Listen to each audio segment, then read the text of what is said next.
अस्सलाम वालेकुम everyone. Hope you are good. आप खैरियत से होंगे, आप ठीक होंगे और सेहतमंद होंगे। कोविड है, आप वैक्सीनेट हो चुके होंगे और अगर अभी नहीं हुए तो आप तमाम को वैक्सीनेशंस लेनी चाहिए, अपने लिए, अपने प्यारों के लिए और अपनी सोसाइटी के लिए, अपने मुल्क के लिए और इस पूरी दुनिया के लिए। आज हमारे साथ शाहीन चिश्ती साहब हैं। शाहीन चिश्ती साहब से आप तमाम की एक पहले भी मुलाकात हो चुकी है एक पॉडकास्ट में। आ, लेकिन आज शाहीन चिश्ती साहब से, जिन शाहीन चिश्ती साहब से हम मिल रहे हैं, ये सिर्फ अजमेर शरीफ के साहबजादगान में से एक नहीं, ये इकॉनमिस्ट नहीं, ये सोशल वर्कर नहीं, ये आ, आज एक ऑथर भी हैं। और आज इनसे जो मुलाकात हमारी है वो इनकी किताब के सिलसिले में है, द ग्रैंड डॉटर प्रोजेक्ट। ये किताब है जो शाहीन चिश्ती साहब ने अभी ऑथर की है और अभी ये मार्केट में आ गई है, आने वाली है, पूरी दुनिया में आ रही है। And today we are having him with us about his book, and that is very interesting book, Shaheen Chishti sahab. First of all, let me welcome you here in our podcast again, and it is an honor to have you. No, it's an honor my side actually, and thank you very much for welcoming me and giving the platform to be able to interact with people of Pakistan. And you've always been a friend, and you will remain a friend for life. And I look forward to meeting you for a nice cup of tea when we are in Islamabad in August. Inshallah. So thank you very much. Inshallah, very soon, very soon. So let's start from the book, but let's have a small, क्या कहते हैं उसे, एक दोबारा से आपका छोटा सा इंट्रोडक्शन हो जाए. As far as I know, जी जी you are from Ajmer Sharif, living in UK, very active in the rights, in the campaign for rights, for the rights of women, for the rights of minorities, for the rights of wherever you find someone in pain, you come out for thank you with your voice to raise for their rights. thank you. थोड़ा सा हमें आप अपना family background भी बता दीजिए. Shukriya Pir Sahab, and as like you, I'm from a Sufi family of Haja Moinuddin Chishti. I was born in Ajmer Sharif, lived there till the age of 13, and then sort of went over to England. And I grew up in West London mostly, and I went to school in West London, and I got exposure to other cultures as well through having friends from all over the world, basically. And yet I kept my Indian identity very much so, and it's. It's really an honor, and I have visited Pakistan a few times, and the people of Pakistan are just amazing. The hospitality.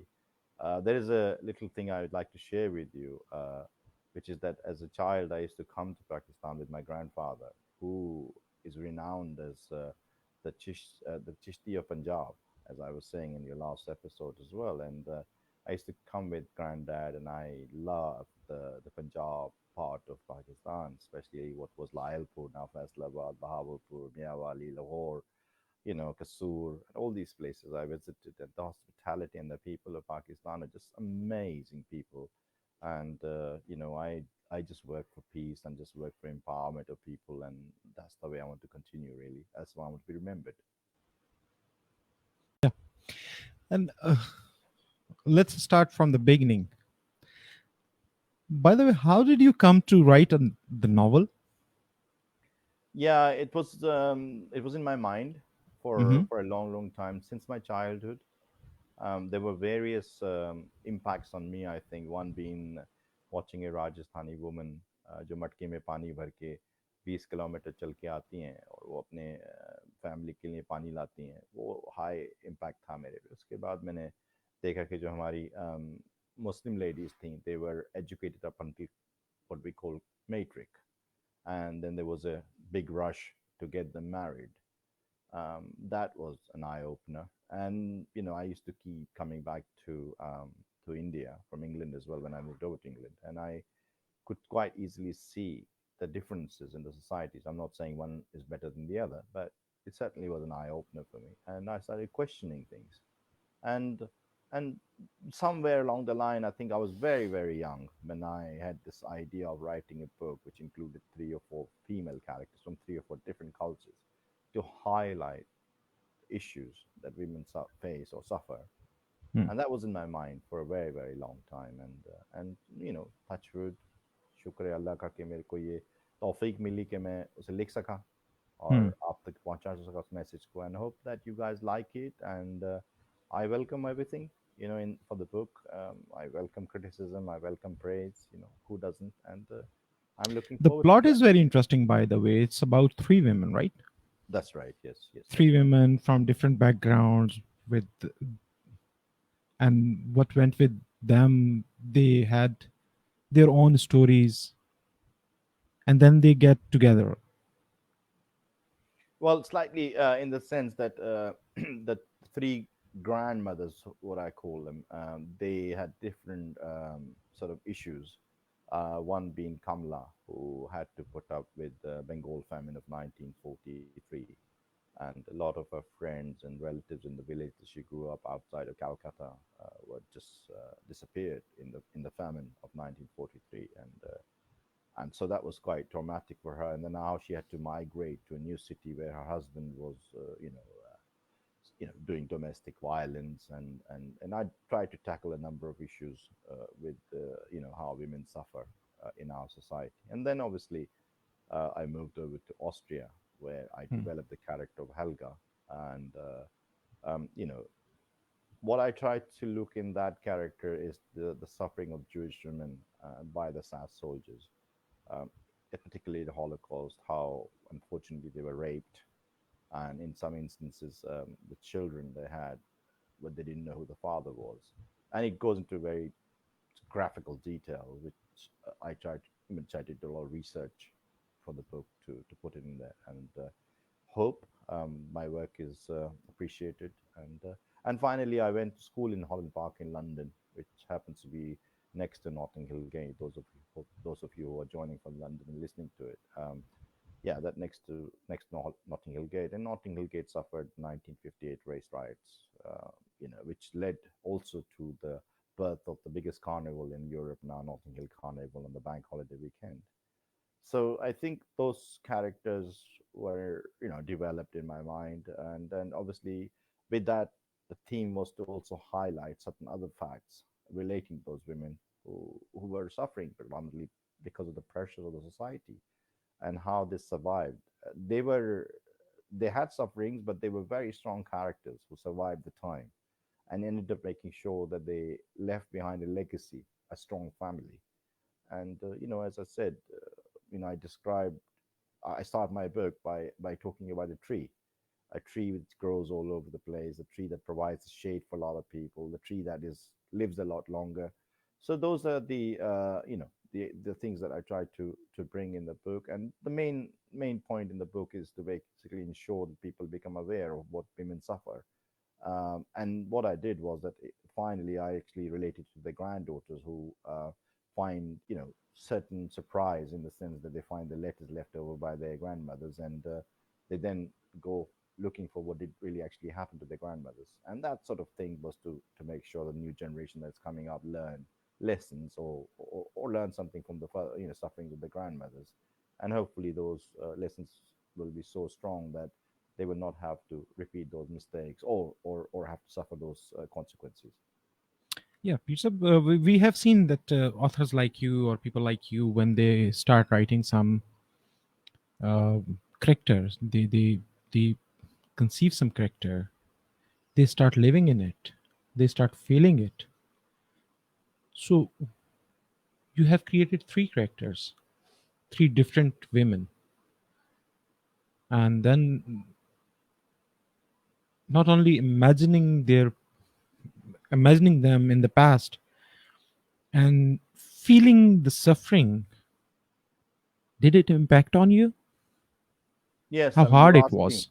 you're asking me this question when my own hero has died this morning, Mr. Yeah, Dilip Kumar, yeah. and he was a tragedy king of well, I suppose in subcontinent he was known as the tragedy king. So yes, it did have an impact on me.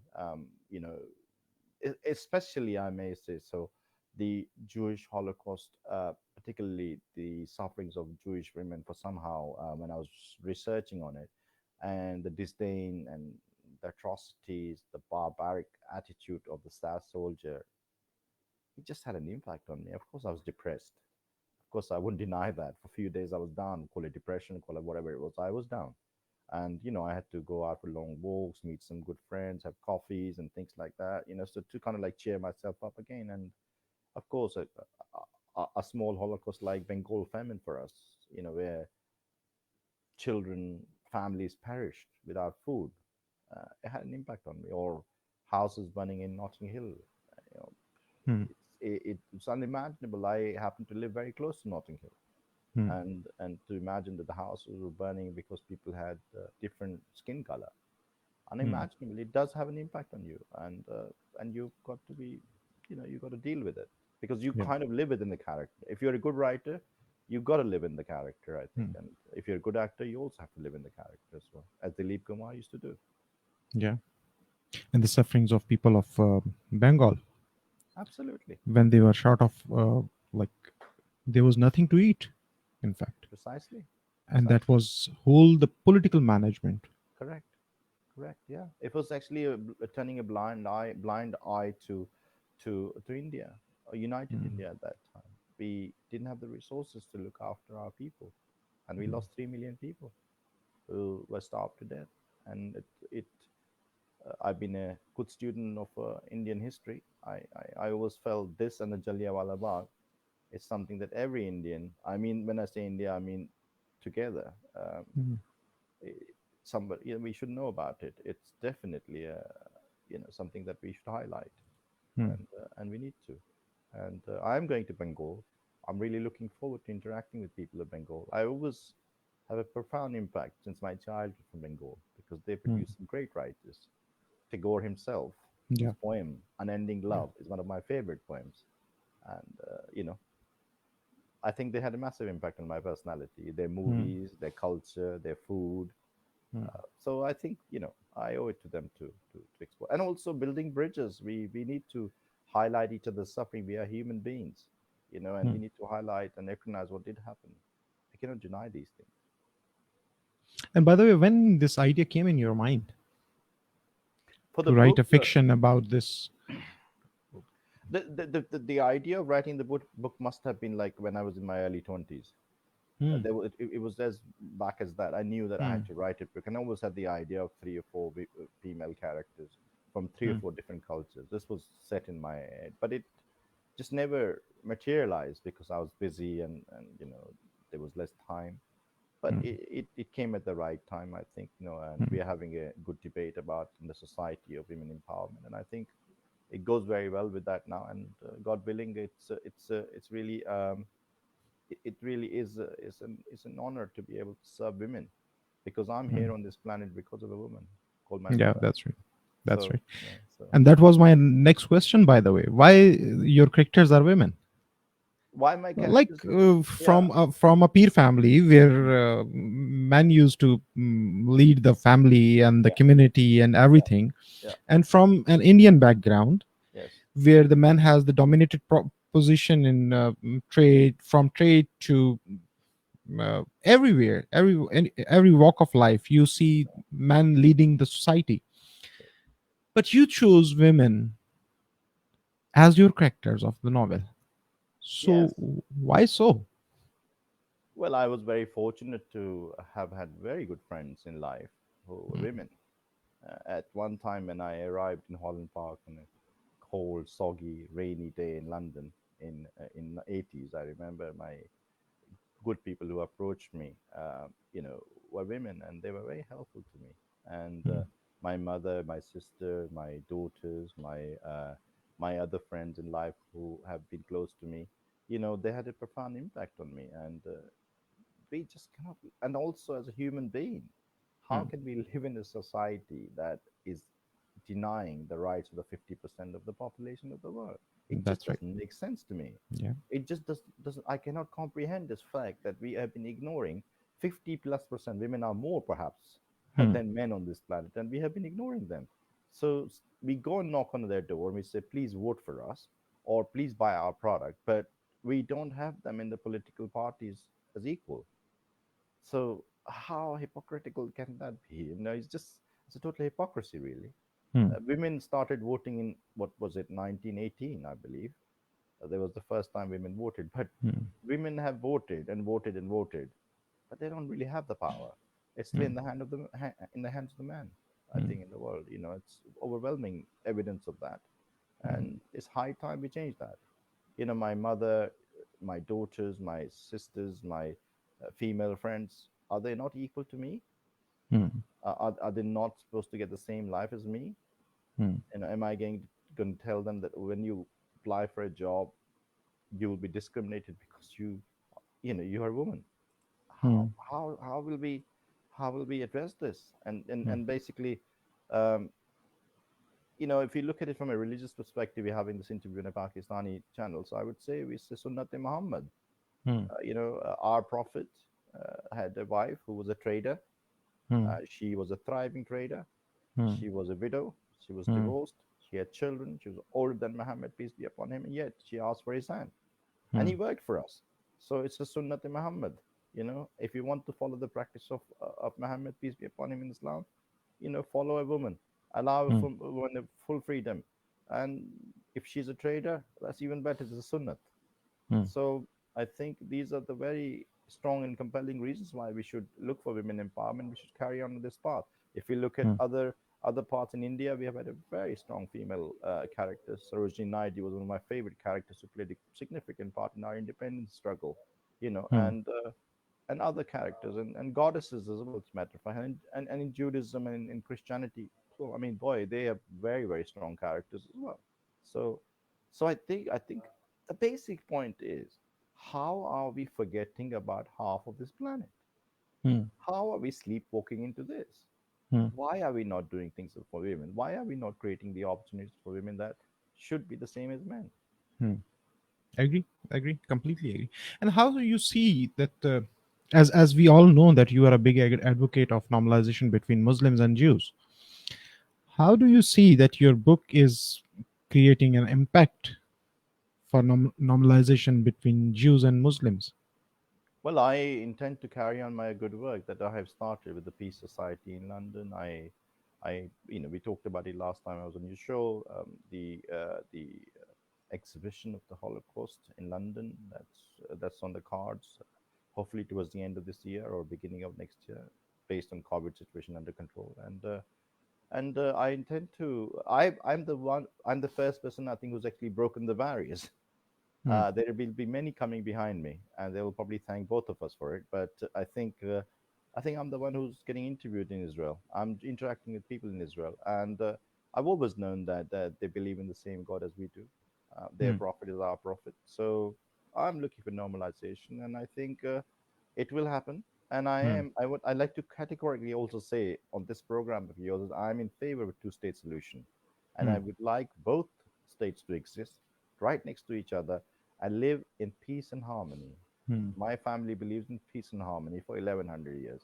Hmm. So I think this message should be loud and clear in Pakistan that I believe in two-state solution, one very very economically viable state for Palestine, and a very and secure and economically viable state of Israel as well. And that's what I Hmm. believe in. Hmm. And I believe in peace between the two societies, and I think that's what I work for.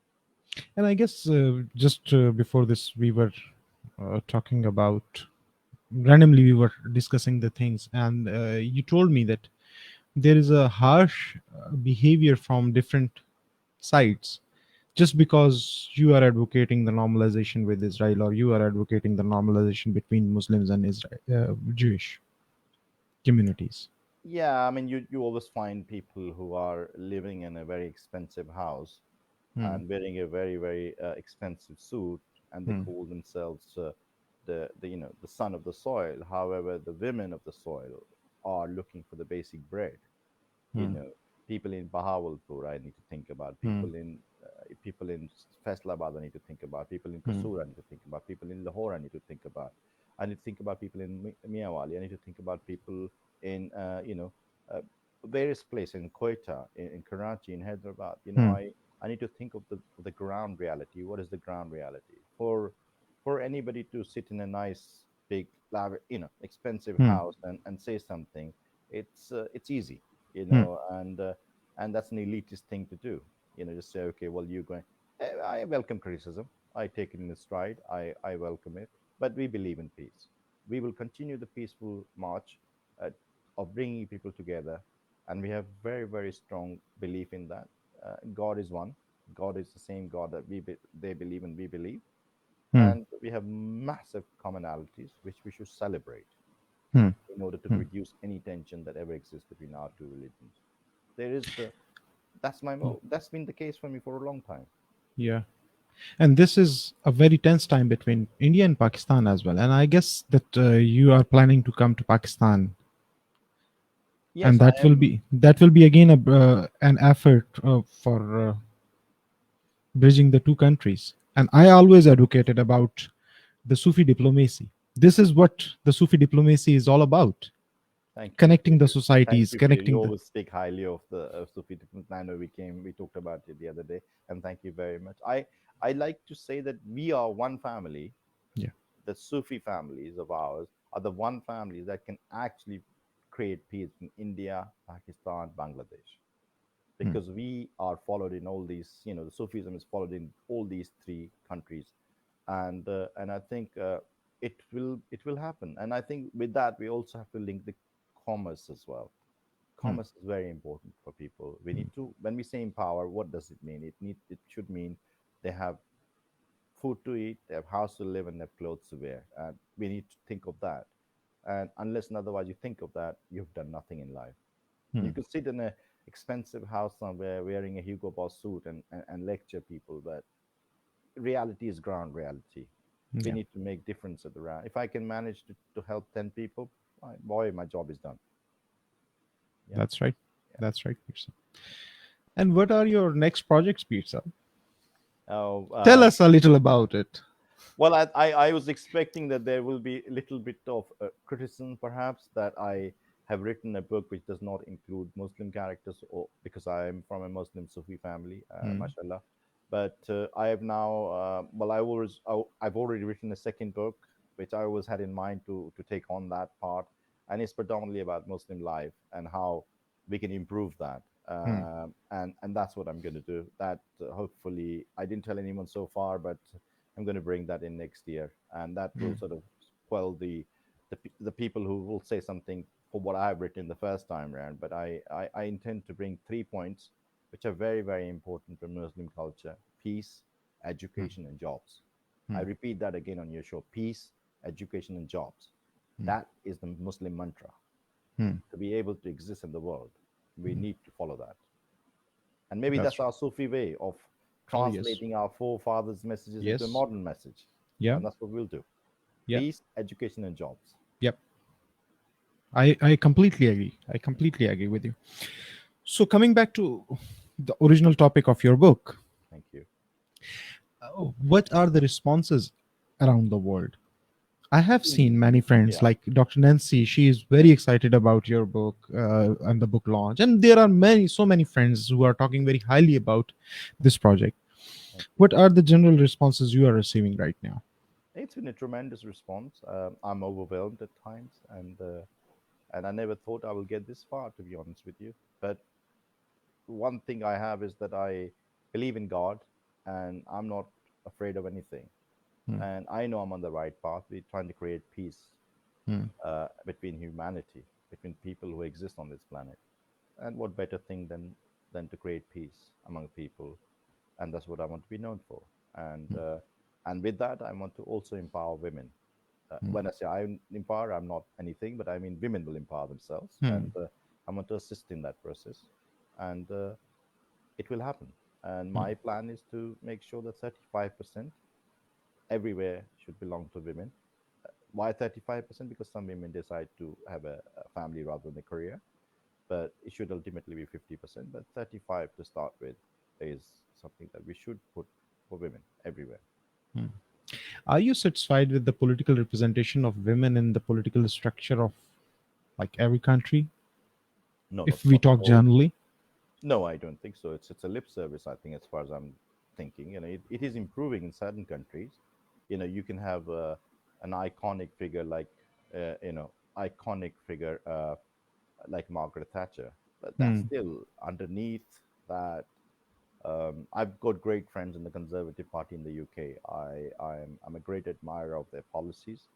Although I also have friends in the Labour Party as well, and I follow them very closely too. So I'm not taking any political side, but basically there needs to be more women. There needs to be more women in politics because Pierre, the thing is, where does the power lies? Power Hmm. lies with the elected people, right? Who are the Hmm. elected people? Men. Hmm. So if you go to the House of Lords, if you go to, in my case, in the United Kingdom, if you go to House of Commons, you see predominantly men. Things are Hmm. changing, but they're changing very slowly. But why should we have to change? We should put a reservation, which is 35% of the candidates of a political party should be women. If you can't Hmm. do that, then what somebody suggested to me in India was a fantastic idea. I thought that was brilliant to look at. We have a parliament which has a 572 MPs Hmm. in India. So we can have 572 men MPs and 572 women MPs, Hmm. right? We can do that. And for a constituency, you can have female voters and male voters, right? Female vote for a female candidate and men vote for a man candidate. So I think that can be looked at. There are a number of things we can do to improve the situation, Yeah, but as on we the are doing in table, Pakistan, there's yeah, a quota for absolutely. women parliamentarian in the parliament, and every single party which is claiming their seats in parliament, they have to give a reserve quota for women of their party to represent their party in the parliament. Correct. And Imran Khan is a great leader. He's an Yeah. honest leader. He's an admirable leader. He's not Hmm. corrupt, and he Hmm. will take your country a long way forward. And I was very, very touched by somebody approaching me from Balochistan the other day, saying, "Please come to Quetta and launch the book there as well." I was touched by that. I Hmm. don't know whether I will be able to go there, but if there was, if, I'll have a look at that, logistically, if it's feasible in my schedule. But I think definitely a lot of good things are happening in every country, including Hmm. Pakistan. Yeah, I agree. So you launched your book in India first, not in UK. No, no, it was launched worldwide on the 22nd of June. 22nd of June. Yeah, But the formal launching is taking place in different countries. So yeah, starting from India, yeah, and inshallah then in Pakistan, yeah. and then Well, I'm doing three countries, which is what I call Akhand Bharat, the United India concept. So we are doing first starting on the 20th of July from Ajmer okay. Sharif, where I originate from, where my family comes from. Then we will do a number of Indian cities, and then over to Pakistan, and Hmm. then coming back to India, and then over to Bangladesh, and then we hopefully will be in United States, and we have been invited to Uganda, and we've been invited to Tanzania, Hmm. um, then Brazil. We have got to do Brazil as well. There are people who would like to do it. Argentina, they are very keen on women empowerment work. So I mean, there are so many things to do, Hmm. and Why not in Israel, by the way? I'm very sorry. I am going to Israel as well. It just Okay. slipped, and basically, yes, I will be visiting. And how can I not? Hmm. Nancy is my dear friend, and I have so many friends. Yeah. Jonathan is another good friend of mine, and I've learned so much from them. He was the first person who invited me to a Jewish wedding. It was Hmm. an absolutely surreal experience. It was an amazing experience to be in a Jewish wedding, and it was so similar to our weddings. How the Hmm. whole family gets together and they're talking and blessing each other in Hebrew. Yeah. It's lovely, and I thank all my friends. And because of them, I'm doing this because Hmm. I see the similarities in us, and I see that we can move forward, and we have to. Yeah. And there is a suggestion piece. There is a Chishti Sufi court in Jerusalem, in Yes, Israel. yes, So if you, I don't know about the administrative side of that. yeah, If you can get the permission to launch your book there, right, symbolically it will be very, very pleasant to see and witness absolutely. your Yeah, book about which women carries the empowerment. story of women, and it is about women empowerment and launching in the Chishti court Sure, in Jerusalem. sure. So it's Yeah, I think I will do that. Nancy's listening to this, and yeah, she hopefully is there. she'll sort of drop me a point or two to you as well. And if you can come as well, please do. I would love to. I would love Yeah. to. Yeah. I would love to. So, Pizza, tell me, out of all three characters, which Mm. is the closest to heart character for you? No, that's difficult question, Pierre, because I think it's like saying to a father which child is most closest to you. I'm sorry, Yeah. they're all three closest to me. I think they're all three closest to me, and it's part of my book. So they, I think they're all three good characters. They bring in completely different things, and they highlight the sufferings of women, and in a different way. And as I said, they all three impacted me personally as Mm. well. So it's difficult to choose one. Okay, let me rephrase the question. Right. Okay. As a father, Yes. what do you think that which is your which kid suffered the most Yeah. Um, I think out of these Sindhu. three? Yeah. Yeah. It's a very difficult question, but I think without taking sides, I felt that you know a woman surrounded by many men and they're raping her was Hmm. a whole horrible Hmm. Hmm. impact on me, Hmm. and I am a really difficult one, really, and Yeah. so many men, taking their turn, and Yeah. uh, a selfless, a dead body, and you are doing this, and it's a shameful thing, really, and that's what I felt, and also, I guess, Kamala's character, where she lost all her family in Bengal famine, it Hmm. wasn't easy, and banana boat trip for people who came migrated to England, where the weather is completely different, gets darker early, and all that sort of thing. So they're all great, but I think yes, that in particular, I think that horrendous part where women were raped. I just don't like that part. It's just that Yeah. Yeah. it's just this, it's just horrible. No one, no human can like Yeah, this. yeah, But we are fathers, we are of brothers, course, we are of course, sons, yes, of course, and the day first when we opened our eyes, we have seen the most charismatic personality around us was a mother, was a woman, yeah. But and the she most. has the biggest impact on anybody's Oh yes, personality. So I mean, the oh first yes, 6 years of your life are defining forces for you. So I guess it's yeah, you said it yeah, here very yeah. nicely. And of course, I have. I'm as a brother, I still miss the love of my sister. She passed away Absolutely. a few years back, but Oh, I'm I sorry.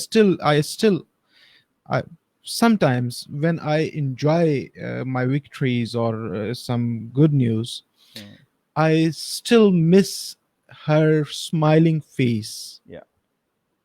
I still No, I know miss what you it. mean. I know exactly what you mean. And as a father, Yeah. trust me, Pirsa, the best moment in every, like, I'm tired, I'm shattered, I'm sick, I am upset, but the only moment which gives me energy and which gives me strength to catch the life back is a hug of my 3 years old daughter. Absolutely. No, I agree with Yeah. you, and that's been the case. And as an observer of life, I think I also changed when when I had children. Yeah. So obviously, it has calming effect on you, and it's a tremendous feeling. And obviously, you do get worried as a father, especially in a big metropolitan city like London. You know, Yeah. so but God is with us, and we move Yeah. positively forward. Thank you, Pirsa, for your time.